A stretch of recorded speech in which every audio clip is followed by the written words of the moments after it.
last time we looked at this, at the language 0 to the n, 1 to the n, for n greater than or equal to 0, and we proved that that was not regular. And the whole idea of this was to say that if it was regular, then there's some, well, we'll take n greater than p. P is the number of states in the supposed or assumed DFA that recognizes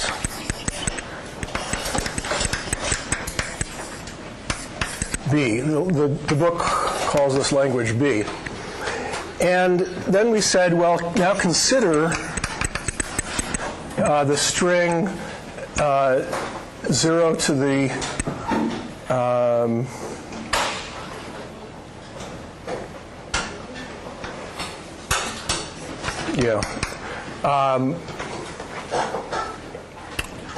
p plus 1, 1 to the p plus 1, something like that. Anyway, a string that's long enough, okay? And then we said that if you look at the accepting path, if you assume that that this is accepted by this finite state machine, then that computation has to loop back to some state, some point between the start and the final. Because the machine only has p states, okay, and the length of the string here, well, you have p plus 1 zeros alone. So certainly you have to loop back to some state that you've been to starting from the beginning.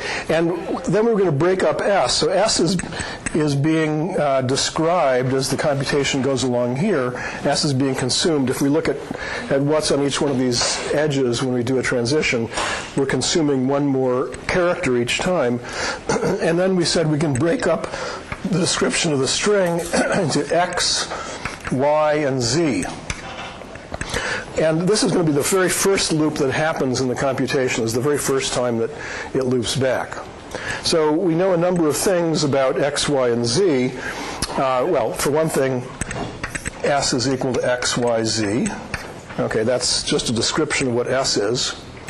And we know that the looping back has to happen within the first p plus 1 transitions. Or the book is a little sharper on this, but it doesn't really matter, and I find it really annoying. I think they would just use p here and then argue that the number of characters that you actually see is always one less than the number of states you go through, and you always have this off by 1 situation. So I just make I make this exponent big enough that we don't have to worry about those little details. So certainly, by the time you've gone through p plus 1 states, you've looped back, and x, y, therefore, is less than or equal to p plus 1, something like that. And that means that that xy just contains 0. So xy just contains zeros. We're not even into the part of the string that has 1s yet, okay? And then we said, well, now consider the following string, x, y, y, z, okay? And we argued two things about that. We argued that, yes, that should also be accepted by this same finite state machine, the supposed DFA that recognizes B, because its computation would just be x followed by the y. That's what consumes this xy.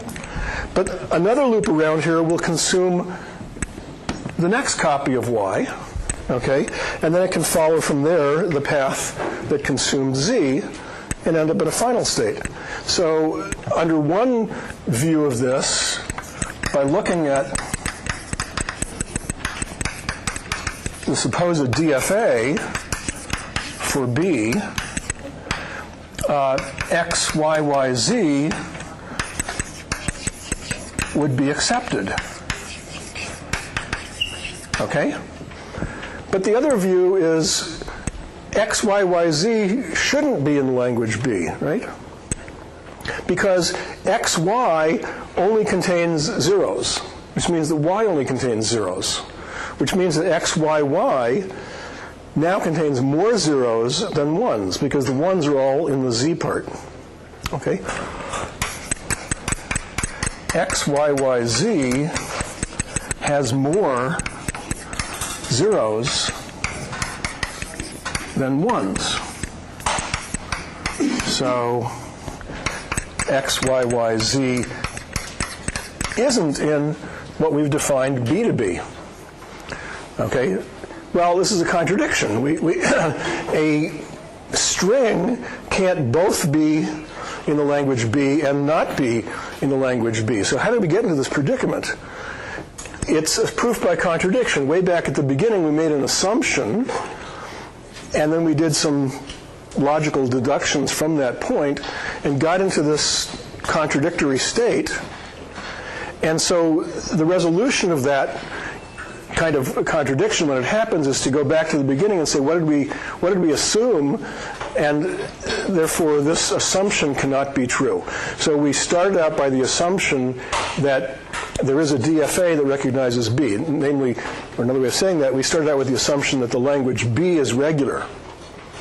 And that drove us to this weird situation, this contradiction, and therefore, in the end, we have to conclude that B is not regular.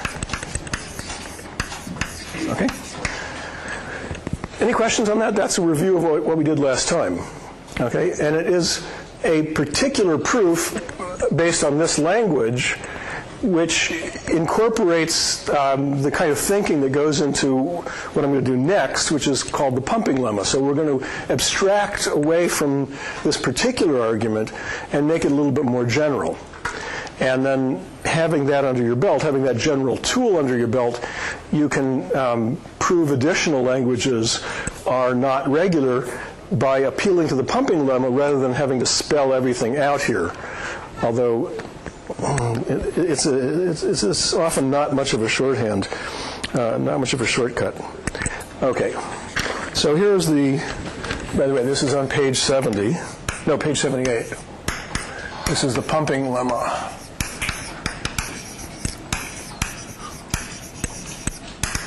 And it says the following. If A is a regular language,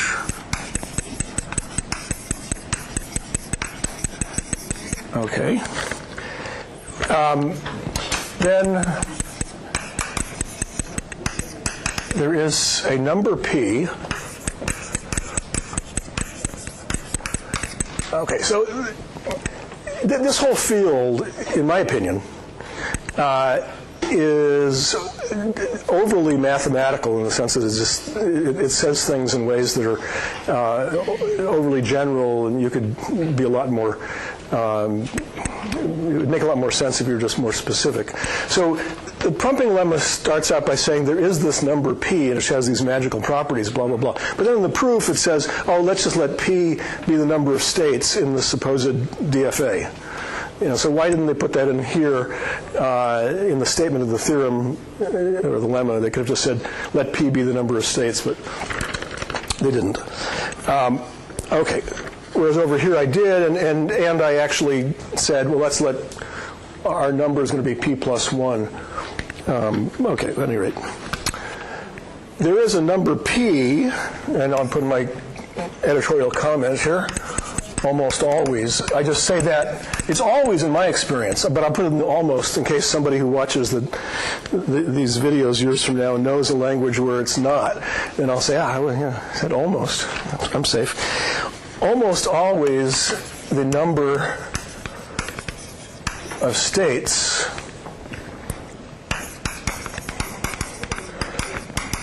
in the supposed DFA that recognizes A.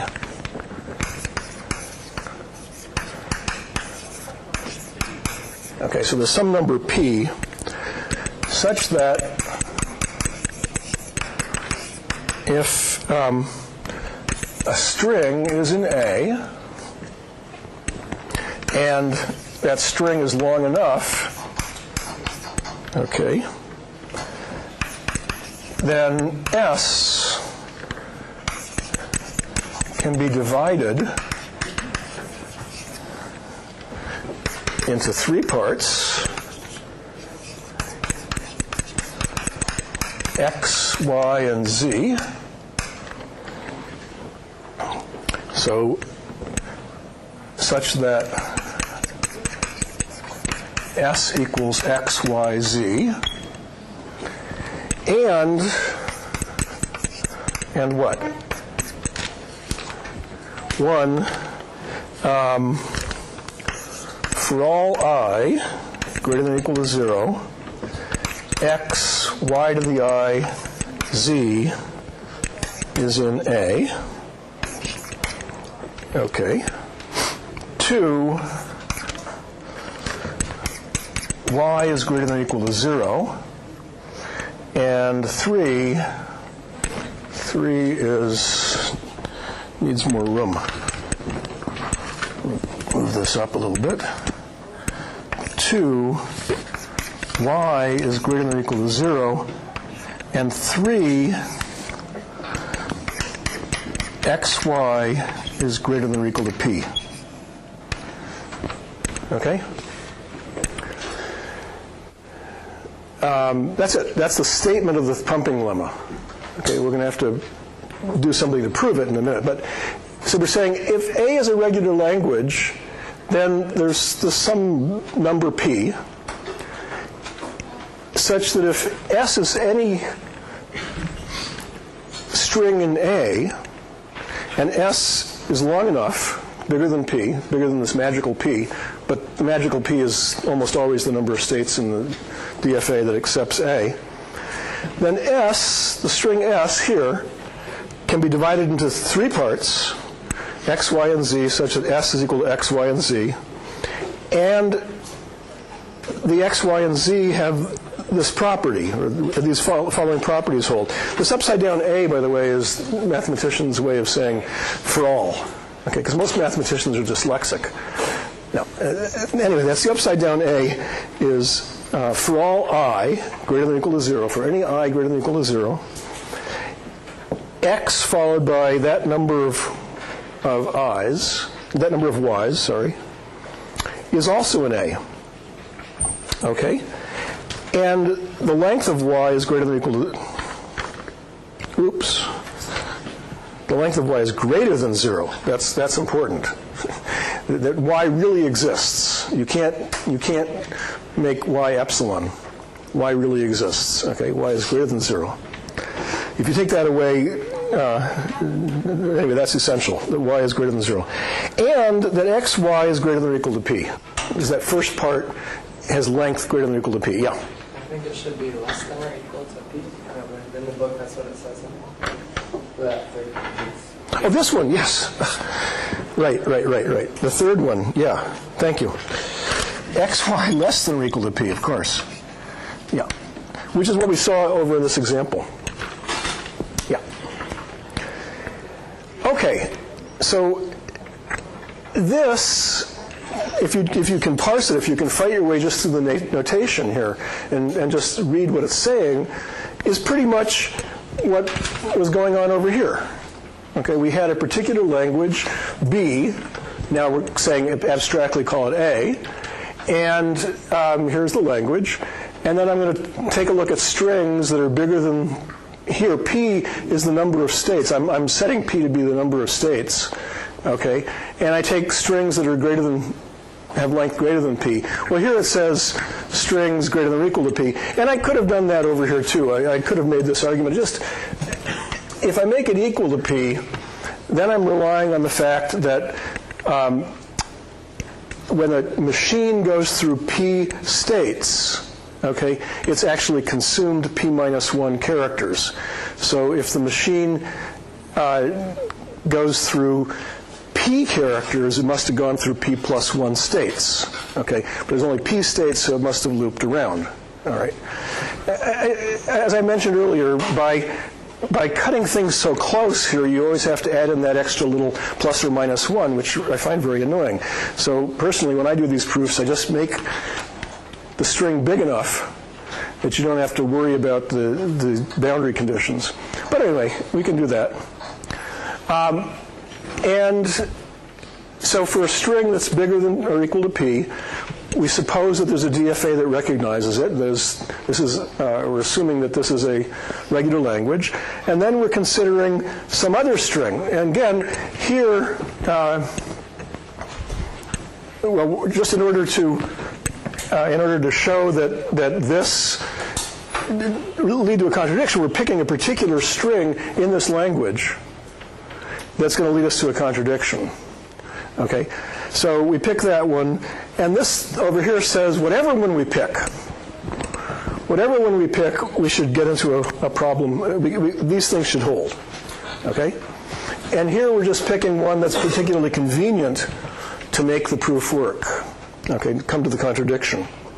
And that's, when you apply the pumping lemma, that's something that you often have to do. You have to pick your S judiciously in order to use the pumping lemma to run to a contradiction.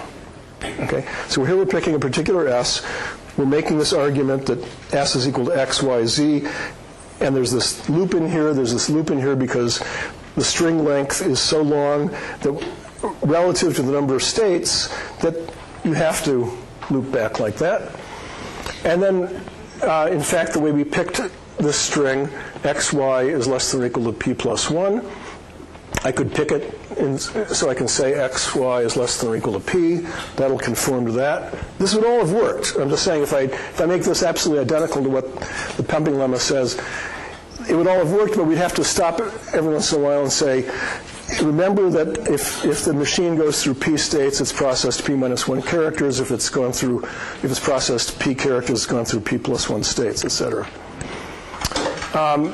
Now you consider this doubling. Well, this is just I equals 2. The pumping lemma says that for any number of I, all right, even 0, and you can see that. X, now omit this loop and go to Z. That means that I was equal to 0, okay?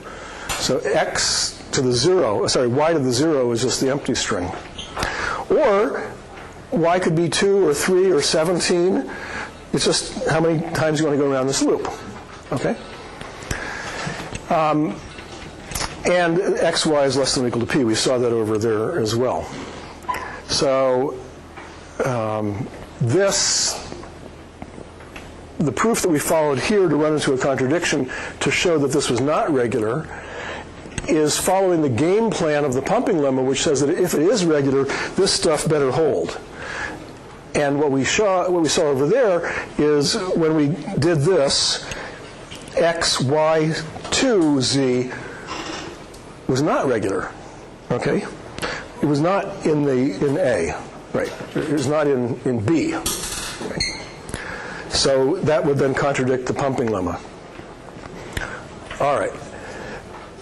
This is confusing, I know, that we're using the pumping lemma in particular over here in this proof to prove that the language B is not regular because we're following basically the prescription here and running into a contradiction. So this says if it is regular, all of this has to hold. And when we tried to make all of this hold, we got a contradiction to X, Y, Y, Z being in that language. Okay? All right. How do we prove this? How do you prove this theorem?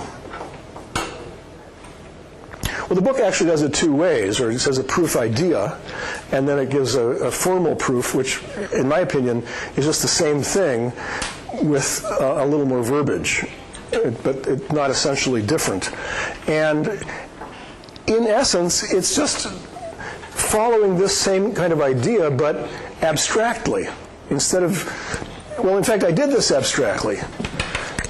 I didn't, when I showed you this picture, we weren't using the fact that this is my language in particular. Okay, we weren't using this as the particular language. We were just saying this language is accepted by is recognized by some DFA. Okay, now consider the computation on some string which is long enough, some string. Okay, so we'll do it over here. So we're assuming that A is regular. Okay, so this is a proof, or a proof idea. Assume A is regular. Okay, so there is some DFA M that accepts A. All right. The lemma says there is some magical P. Well, in my proof, let P be the number of states of A. Okay? And not of A, of M. Okay? So there's some DFA that recognizes A. All right? We want to show the following properties hold. So suppose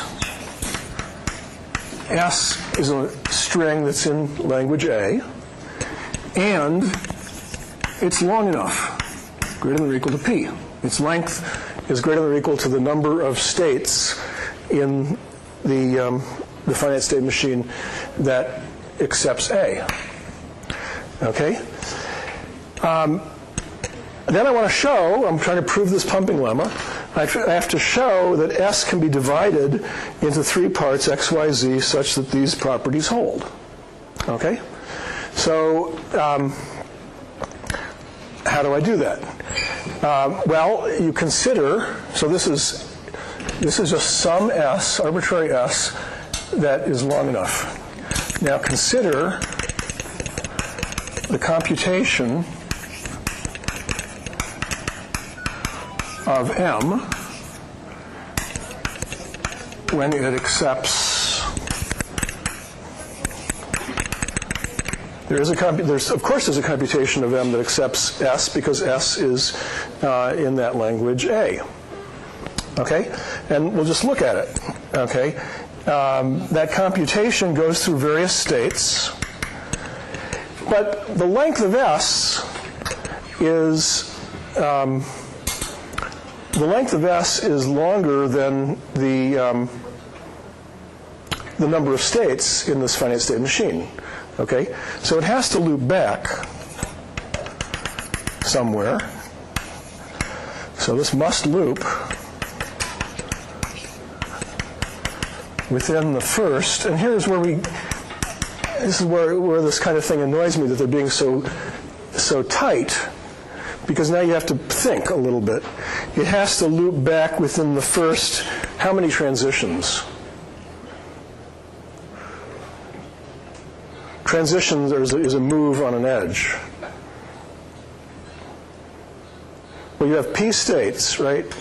And if you do K transitions, how many states have you visited? K plus 1, right.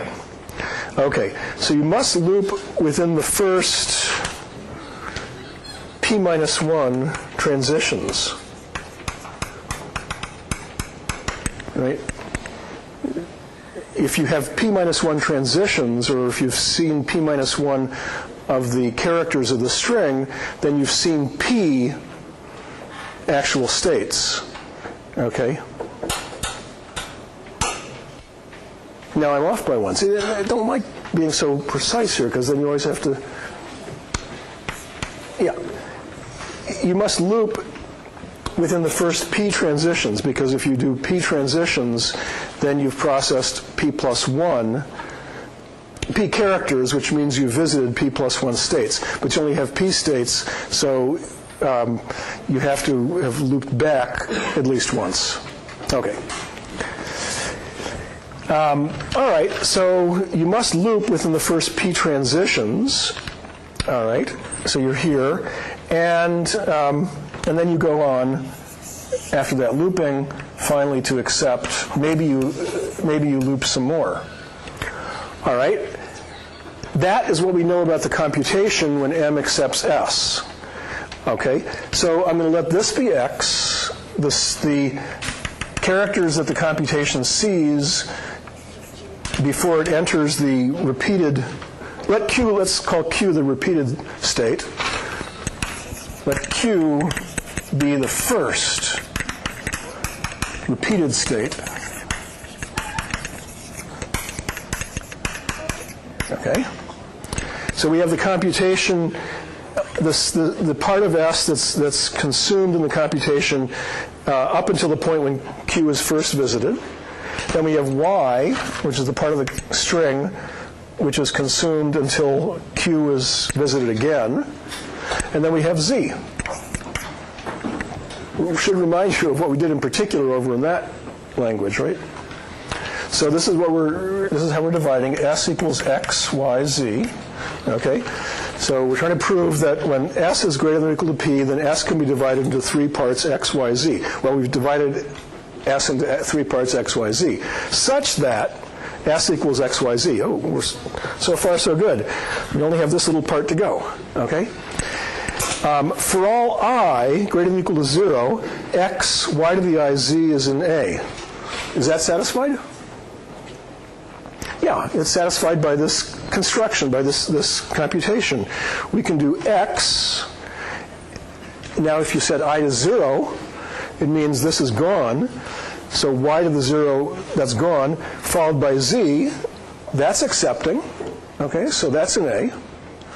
What about when y is equal to 1? Well, that's what we started with. What about when y is equal to 2? Here's x, y equals 2, followed by z. Okay? So, for all I, x, y, I to the z is also an A. Okay? So that's satisfied. Is y bigger than 0? Well, this is the amount of the string that's consumed between the time when q is visited for the first time and when q is visited the second time. And this is a DFA. There are no epsilon moves. Okay? So something has got to get consumed in y. Some part of the string is actually being processed or consumed in this part of the computation. So y is greater than 0. Okay? And xy is less than or equal to p. Well, again, this is where being so precise, you have to pay attention to these little plus or minus 1 details, which is like programming. I hate programming because you have to pay attention to all those little details or your program doesn't work. Mathematics, sometimes you have to pay attention to little details too, but as much as possible you try to get the big idea and not have to worry about those little details. And if they just... Anyway, that's a rant. Okay, is it true x, y less than or equal to p? That is, the length of these two things, these two strings together, the x part and the y part, is less than or equal to p.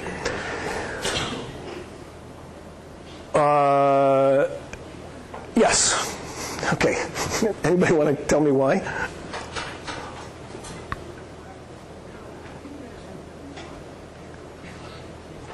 Yeah. We already agreed that you have to have that first loop occur within the first p transitions, and the first loop, like all the string read up to that point, consists of x concatenate y. If that's all within the first p transitions, then x concatenate y has to be less than or equal to p. Okay. Yeah, I think you said it right. Let me try to do it. The loop happens within the first p transitions. Okay? The first p transitions means strings of length at most p minus 1. Okay? So xy is a string of length at most p minus 1. Well, if it's a length of string of length at most p minus 1, it's certainly less than or equal to p. That logic is I'm probably off by 1. in that logic somewhere. But hopefully everybody gets it, and you can get the precise plus or minus 1 that I'm missing by reading the book or thinking about it yourself, or at least understanding why that's an issue. Okay, I mean, why? Okay, let's try it again. The looping happens within the first P transitions, because if you go to P transitions means P plus 1 states. There are only P states, so if you go through P plus 1 states, you have to repeat something. Okay, so this happens within the first P minus 1 transitions. P minus 1 transitions means P minus 1 characters. Okay? P minus 1 characters means that the length of x followed by the length of y is at most P minus 1, which certainly means it's less than or equal to P. So that sounds right to me, but then I'm wondering, why did they write this as P and not P minus 1? Yeah? You said P transitions is P minus 1 characters, but it should be the same. P transitions should be P characters, right? P transitions should be P characters, yes, right. But this is P plus 1. This is, if you get the idea and you're worried about the plus minus 1, go home and, like writing a program, figure out those little details. It's just, I wish they had written this, yeah. No, I was going to say, is you kind of transition as entering a state or leaving a state? A transition, I count a transition as going along an edge. Okay. Would you consider the edge that goes into the starting state of transition? The edge that does what? That goes into the starting state. No, I don't call that a transition. The edge is going into the start state, yeah. I think we use P plus 1 over there, so I think you're using P, so it should be P minus 1 in your case, I think. Okay, so are you with me or against me? I don't. With you. Okay, good. One vote for me. All right, so let's consider this proved, and if you're worried about the plus minus 1, good.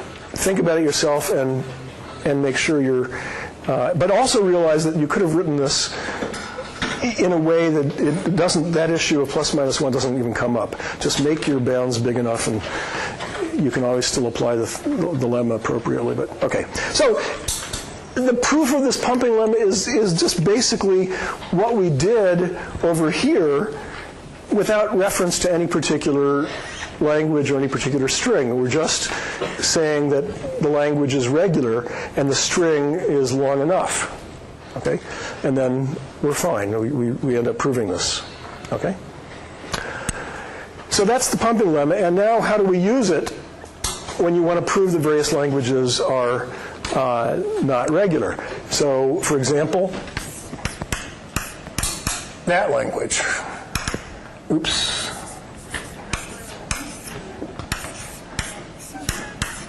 Well, we've seen that's not regular, but now, if we already know the pumping lemma, we don't have to go through all these little details.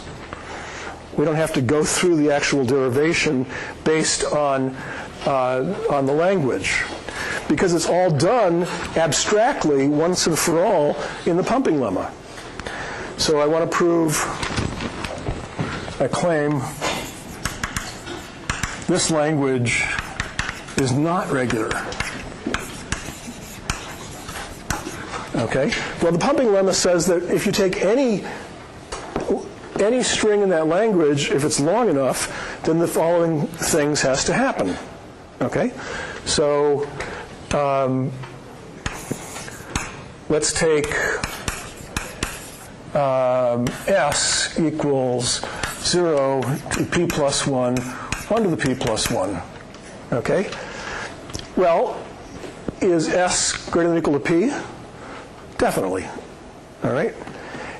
And now we don't even have to say what P is. Before we said P was the number of states. In our specific proof that this language was not regular, before we saw the pumping lemma in general, we said let P be the number of states in the machine that accepts this language. Now we're just saying the pumping lemma tells me that there's some magical P that has this property.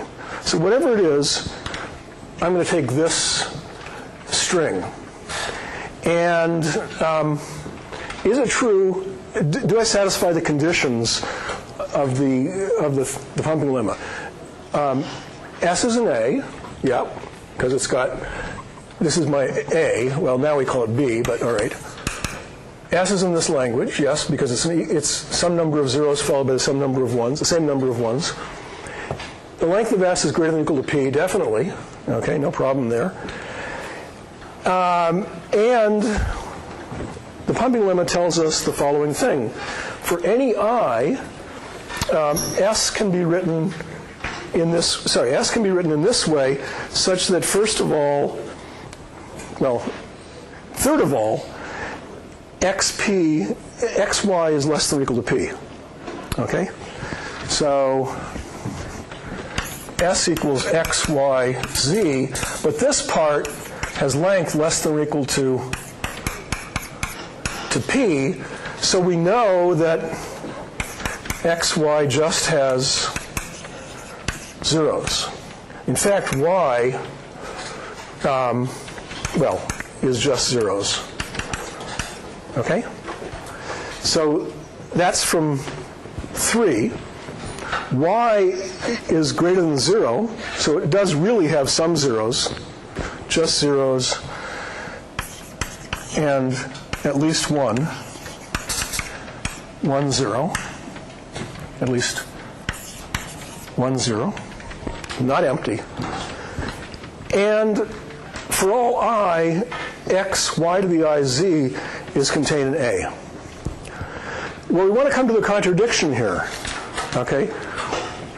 We want to run to a contradiction. We've started out, I didn't write it here, but assume B is regular. Okay, so we have that. Now I want to run to a contradiction. I want to. The pumping lemma says that x, y to the I, z is also in the language. And I want to run to a contradiction to say, no, that can't possibly be. That's not true.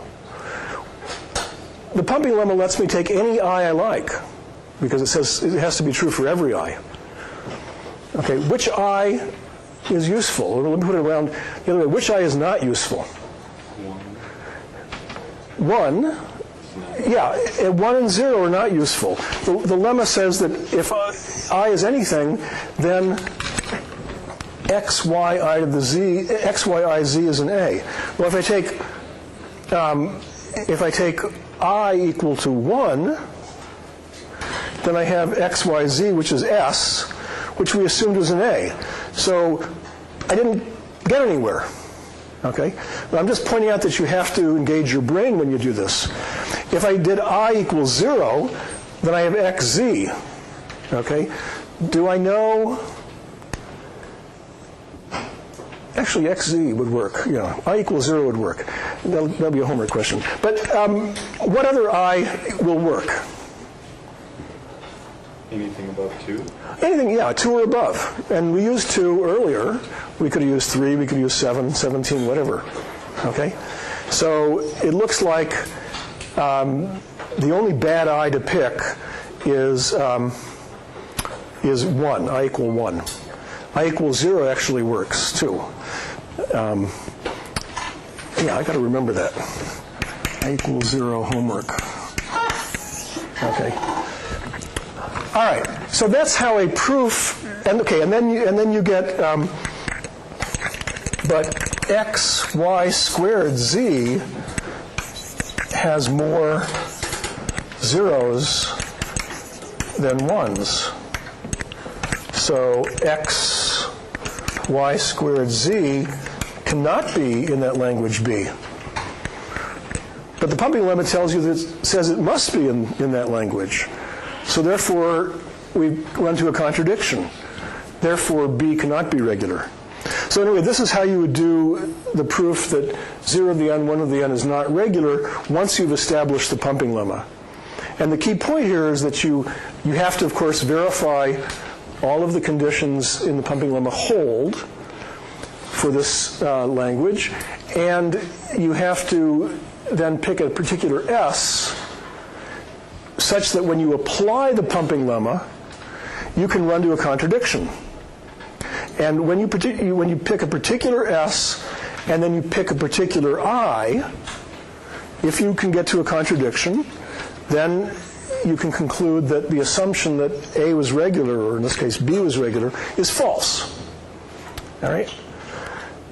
But you have to pick S appropriately, which means sometimes cleverly, and you have to pick I appropriately, which means sometimes cleverly. Okay? It's not true that whatever S you pick in A and whatever I you pick in A, that you're going to run to a contradiction. Okay? So, everybody see that? This says that if A is regular, you get all these things, these nice consequences. It doesn't say that when A is not regular, you don't get these consequences. Okay? So, you have to pick S and I appropriately. But you only need one S and one I to finish a proof by contradiction, because the pumping lemma says that for any S, as long as it's long enough, and any I, then X, Y to the I, Z should be in the language. Okay, I know that's very abstract. The pumping lemma is one of the hardest things to understand. I think if it had never been invented, we'd be fine. We could use, specific arguments like this. Every time we wanted to prove a particular language was not regular, we just come up with an argument like this on that particular language. But, being mathematicians, after a while, you see, hey, those arguments are all awfully similar. Let's step back a ways and generalize from all of those particular arguments and say what's happening in general, and then put it into a more abstract framework like the pumping lemma. Okay? But when you just learn about this with the pumping lemma the first time, if we hadn't gone through a particular example first, then it can be really overwhelming. Just say, we've got this pumping lemma, and here's how you use it to prove that languages are not regular. Okay.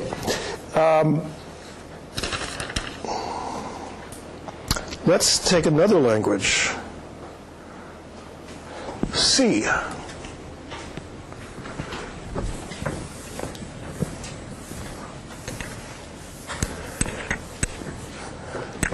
C equals a set of strings over 0 star. No, sorry.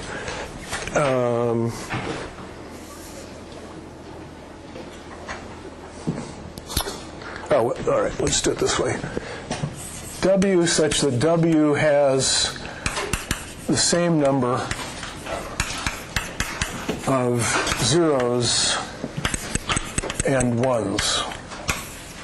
Okay?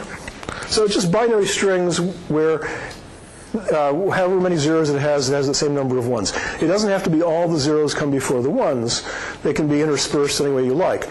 It's just that the number of zeros and ones has got to be the same. Okay? Is this regular? Take 10 seconds and think about trying to find a DFA that would accept that.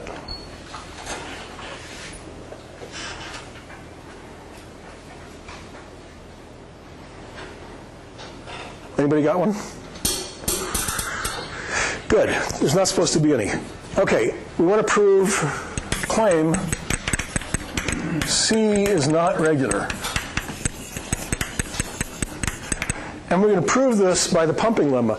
But before I do that, I want to point out that as you build more tools, as we have more and more tools in our tool belt, you can come up with streamlined, clever proofs that don't require going back to the basics or going back to anyway. You have more tools available to you. So, for example, we know that regular languages are closed under intersection. We know that regular languages are closed under union, and so on. Okay, take two regular languages; their intersection's got to be regular. All right. So here we can come up with a very streamlined proof that doesn't use the pumping lemma, but uses some of the tools that we have available. So if C is regular, then so is, well, D intersects C, where D is the set of W 0 star 1 star. Okay? So this is the set of strings that have some number of zeros followed by some number of ones. Is this regular, by the way? No, I mean this, just D by itself. Is D regular? I see two people shaking no. You're generally good over there, but why are you saying no? We just proved it. But this is 0 to the star. It's any number. Regular expression. Yeah. Not the same number. Just any number of zeros followed by any number of ones. Okay? Well, that's certainly regular. You know, you're just taking zeros and then you move over and take ones. Okay? And it's a DFA. Okay? So this is definitely regular. D is regular. Okay? But if C is regular, then so is D intersects C, because regular languages are closed under intersection. But what is D intersects C? What's the set of all strings where it's some number of zeros followed by some number of ones, and it's the same number of zeros and ones? That's the language B. B equals D intersects C. Or maybe I'd put it the other way around.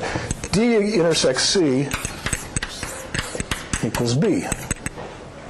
Okay, that's what the language B is. It's the set of all strings where all zeros come before ones, and the number of zeros and the number of ones is the same. But we've already proven that B is not regular. D definitely is regular, so it must be that C is not regular. But D is regular, B is not, so C is not regular also. Okay, so that's what I mean by a proof that uses tools in a clever, interesting way, or clever, short-cutted way, efficient way. And as you build up more and more tools, you can do proofs like this if you happen to see them.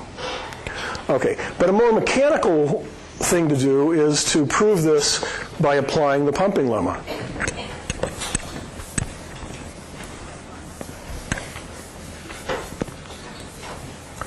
Okay, so a second proof by the pumping lemma.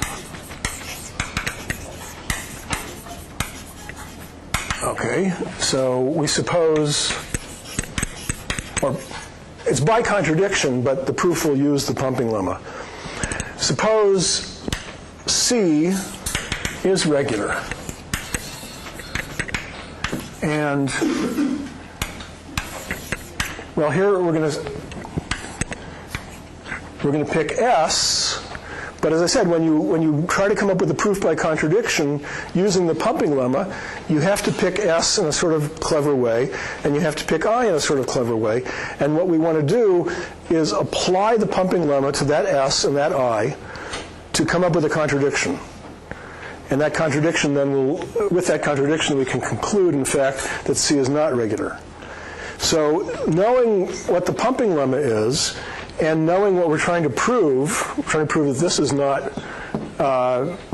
is not regular, same number of zeros and ones, what S do you think we should use?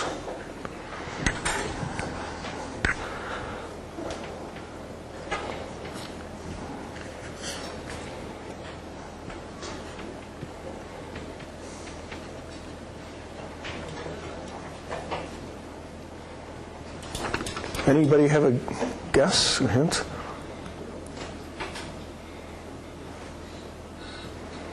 Well, how about 0 to the P, 1 to the P? Okay. I mean, it's just a good guess because we've been looking at problems like that. We've been looking at that language. Okay, language that has strings in it like that. So that's definitely, S is definitely in C, right? Okay. Same number of zeros as ones. Okay. So that's a good guess as a start. We'll see if we can make it work.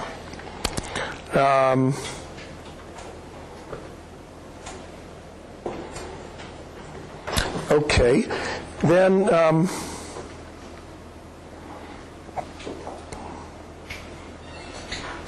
then S equals X, Y, Z, given by the pumping lemma, okay? As we know, we can break up, since S is in C, and C is assumed to be regular, and S is long enough,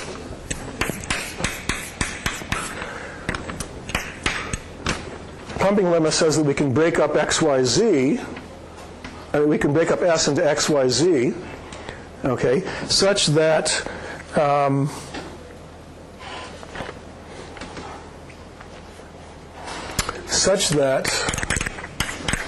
xy is less than or equal to p, okay? So y consists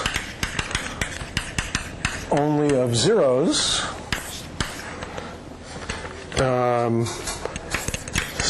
But the pumping lemmas, but by the pumping lemma, xy squared z is supposed to be in the language C, okay? But clearly that can't be true. But xy has only zeros, xy squared has only zeros and has length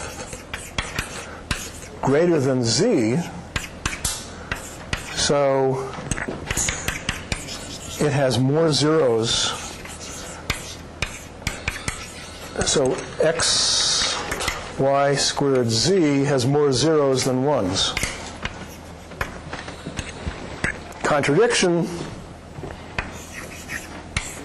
which means that our initial assumption that the supposition that C is regular can't be true.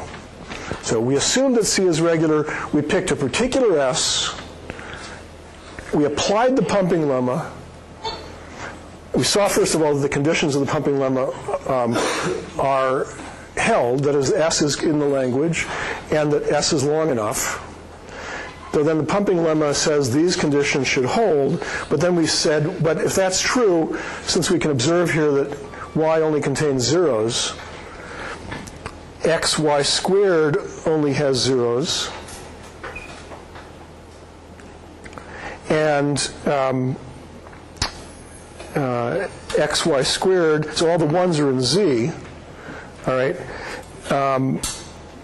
But xyz had the same number of ones and zeros, so xy squared has got to have more zeros than ones. Okay? So we ran into this contradiction, which means that C is not regular. Okay.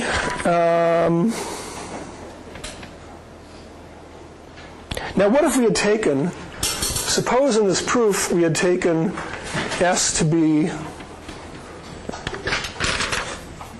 0, 1 to the p. Okay? We pick a particular S. Is S in C? Same number of zeros and ones, right? Okay, so S was in C. C is this language that has the same number of zeros and ones. And this is 0 followed by 1, p times. So same number of zeros and ones. Is the length of S greater than or equal to p? Yes, okay? So according to the pumping lemma, S can be divided as x, y, z, where xy is less than or equal to p, okay? But now we don't know that y only consists of zeros. We can't conclude that.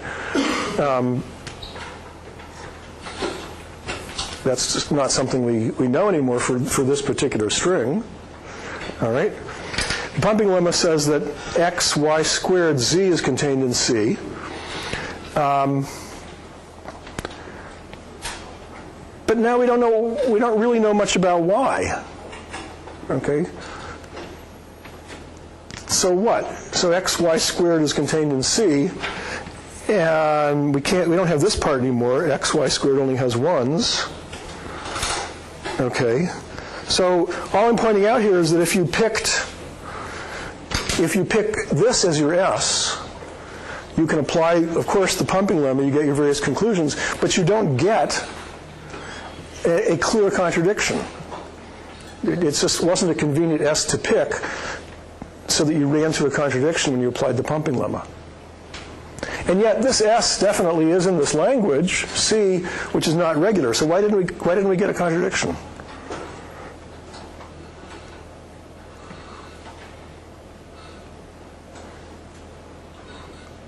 Because you don't need to have a contradiction on every S. The pumping lemma says that if S is in the language, you get these various consequences. If S is in that regular language, you get the various consequences.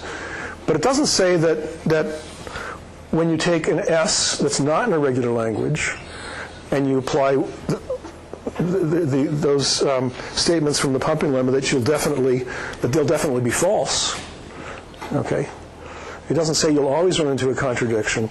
It says that when A is a regular language, these always hold. So therefore, if you can find even one string in that claimed A for which this doesn't hold, then you know A is not regular.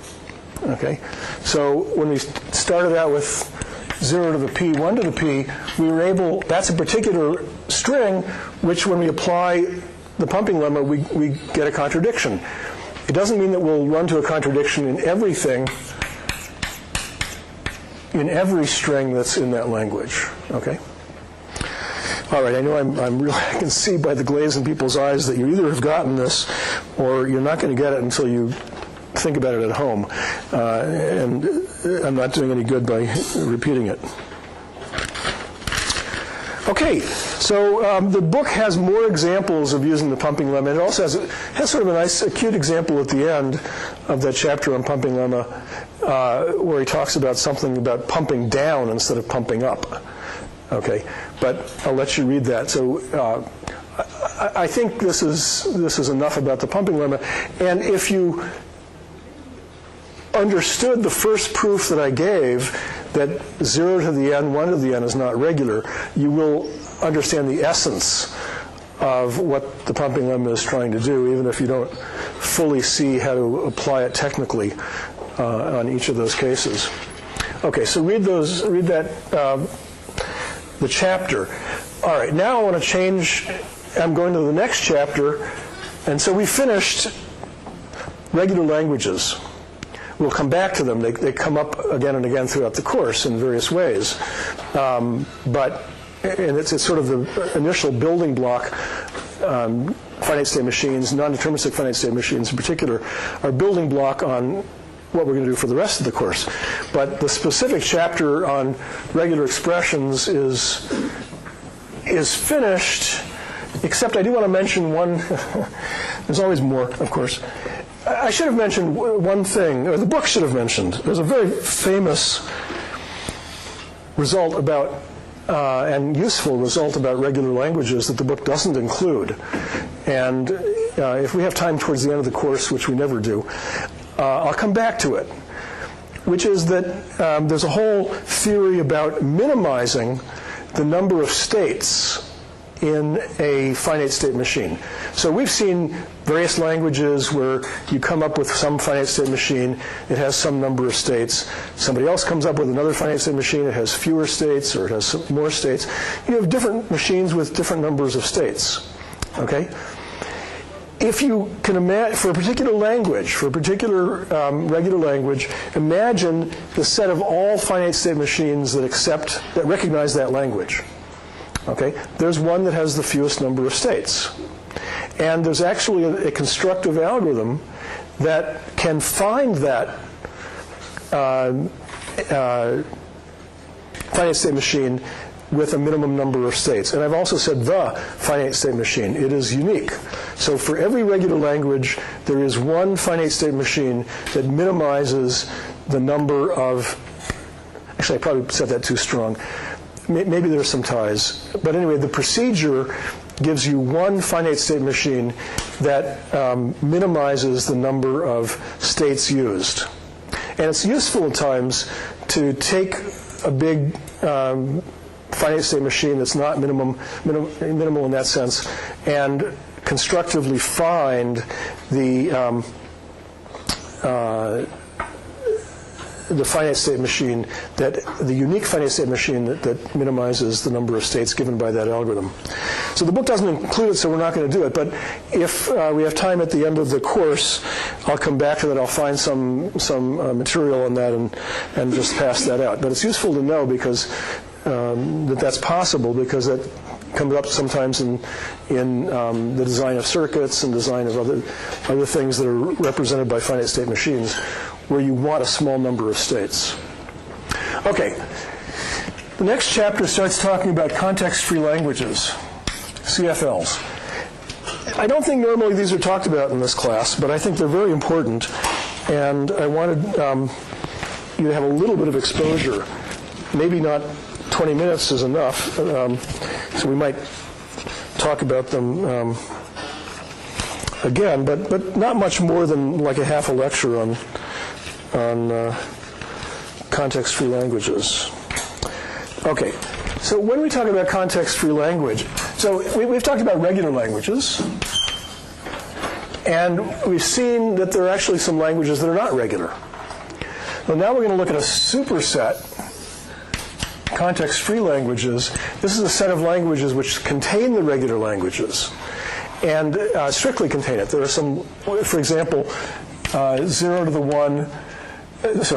the n, 1 to the n. That language, which we just showed is not regular, is a context-free language. Okay? And actually, there's a whole hierarchy of languages, a famous hierarchy called the Chomsky languages, that goes from the regular languages, the context-free languages, to something called non-context-free, and then the outermost ring, I've forgotten what it's called in terms of languages, but it's the set of languages that are recognized by Turing machines, and we're going to definitely get to that. Oh, that reminds me, Turing, yes. How many people have looked on the class website recently and noticed that we have homework, solutions to homework 1 is posted? One person, 2 people, 3 people. Okay, solutions to homework 1 that Sean wrote out are posted on the class website. All right, but I put them in a password-protected subdirectory because I didn't want them to get Googled up, which diminishes the long-term value of the book if solutions to homeworks from the book are plastered all over the internet. So if you look at the class website, you will see that I've told you what the ID is that you need to get into that subdirectory, and also what the password is. And the password is Turing, capital T-U-R-N-I-G, Turing. Yeah, it's a name. But it's written there.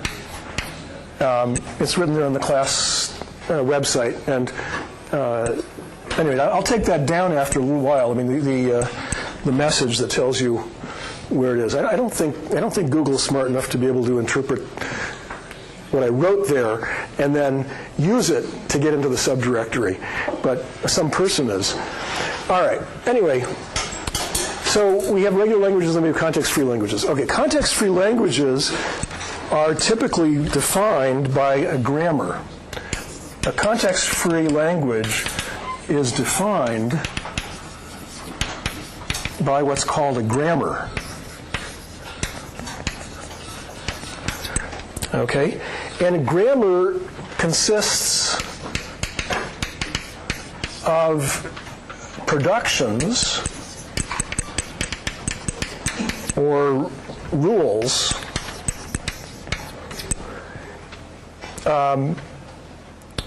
defined over 2 alphabets.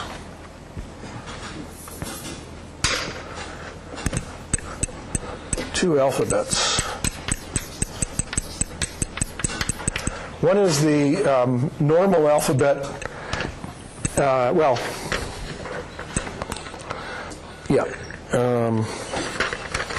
Sort of the normal alphabet that you're used to, and these are now called terminals. The symbols in here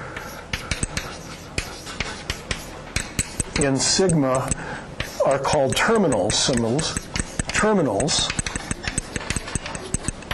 And that really means this is the set of symbols that are going to be used in the input strings, if you want to think of an input string. And then there's another alphabet, R. No, that's not what we call R. That's not what we call. There's another alphabet, V, which is the alphabet of variables. Okay, so let me just give you an example. And then, as I said, there are rules. Here is a rule. 0, A1, B, yep, sorry. A goes to B, and B goes to, okay, so this is a set of productions or rules. Okay, the terminal alphabet in this case is 0, 1, number sign. So those are the terminals. The variable alphabet are A's and B's. And we also, well, in a minute when I show you how to use this, we need to know what a start variable is. But let me just point out here that in these productions or in these rules, what you see on the left side is one variable. So this is one variable.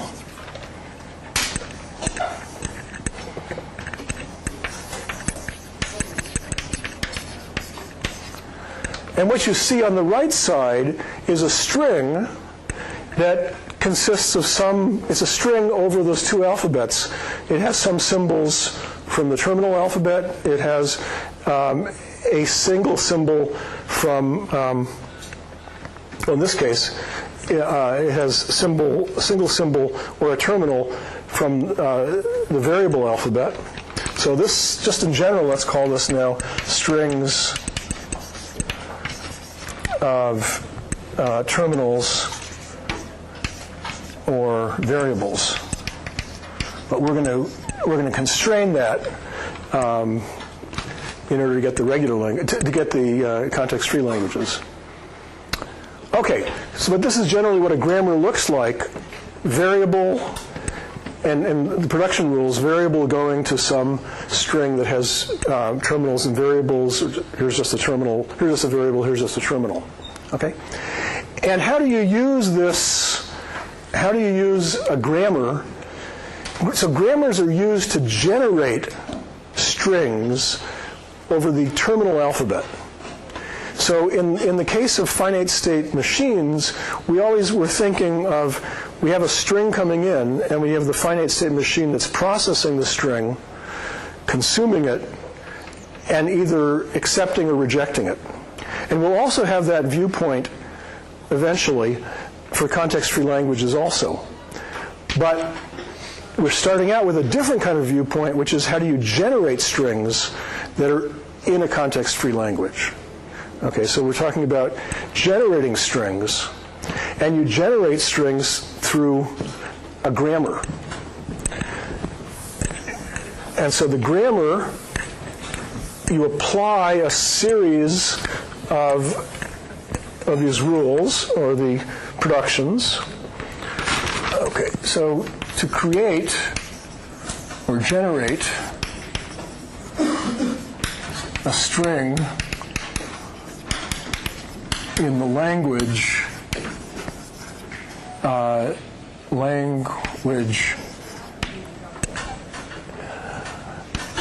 generated by the grammar, and let's give a name to the grammar, G. So here's a particular grammar, G. To create a string in the language generated by the grammar, we need to know where to start.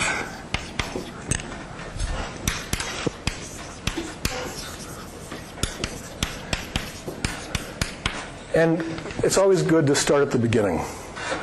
And when you get to the end, stop. Okay. Where's that from, by the way? I think it's Alice in Wonderland. All right. So in a grammar, we also want to specify the starting variable. So S is some variable in V. It's a variable in V, which is called the starting variable. Okay. So in this example, A is going to be the starting variable. And when you generate a string in this language, you start with the starting variable and you successively apply rules until what you've generated is a string over the terminal alphabet. So you apply rules until the generated string is a string in sigma star. Okay? Let's do an example.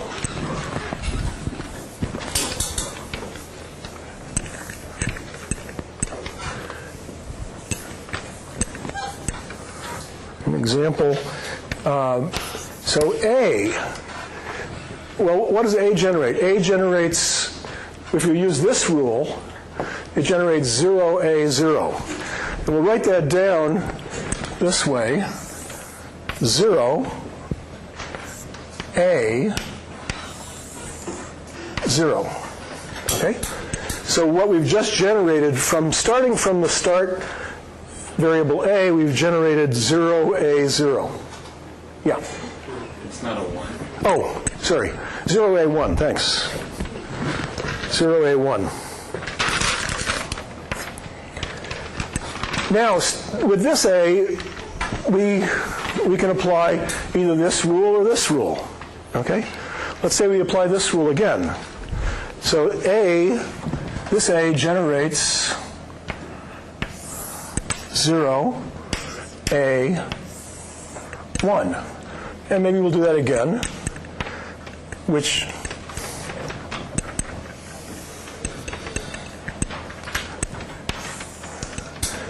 generates 0A1. Yeah, we can do it again. 0A1. And now maybe we'll use A generates B. Okay? So A generates B. And B, the only thing we can apply here is B generates the hash. And so what we've generated is a string now that only contains terminals. So this is a string in sigma star. And so what we say is that the grammar generated this string, or this string is in the language that's generated by the grammar. Okay? And that's that.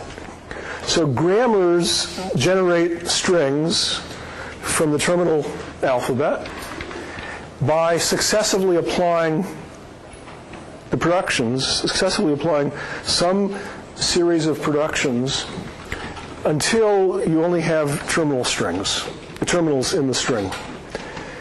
Now, notice that there are choices. This is, in a sense, non-deterministic.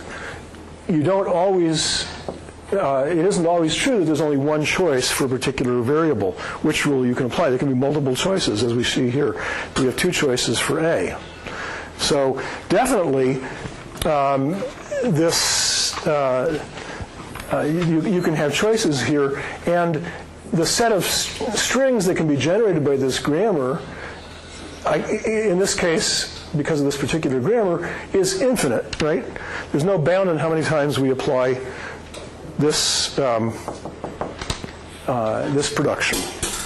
Okay, but if you looking at that particular example and then looking at this grammar, you might be able to characterize, at least in English, what is the set of all strings that this grammar generates. Can anybody see that? Yeah. So 0 to the n pound sign, 1 to the n. Yeah. Okay. So G generates the language W, where W is equal to 0 to the n, pound, 1 to the n. Okay?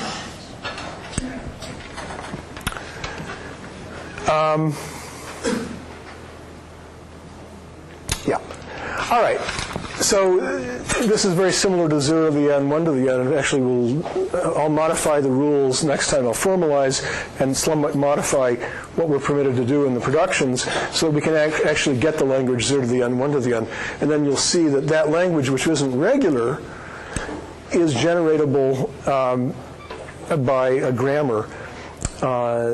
And that, when I define particularly what a context-free grammar is, then you'll see that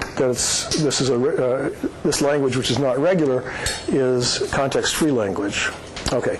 So what I want to do next in the context-free languages is turn around to the viewpoint we're used to. We're used to having a machine which can take in input, process it, and then either accept it or reject it. And we're going to develop a machine which is called a push-down automaton, which is like a non-deterministic finite state machine. It's very similar to an NFA, but it has some additional gizmo. And if it didn't have an additional gizmo, then we know that it would just be, it wouldn't be any more powerful than the NFAs that accept regular languages. And so it wouldn't be able to accept this language or recognize this language. So next time we'll continue on with context-free languages and grammars and gizmos and all that.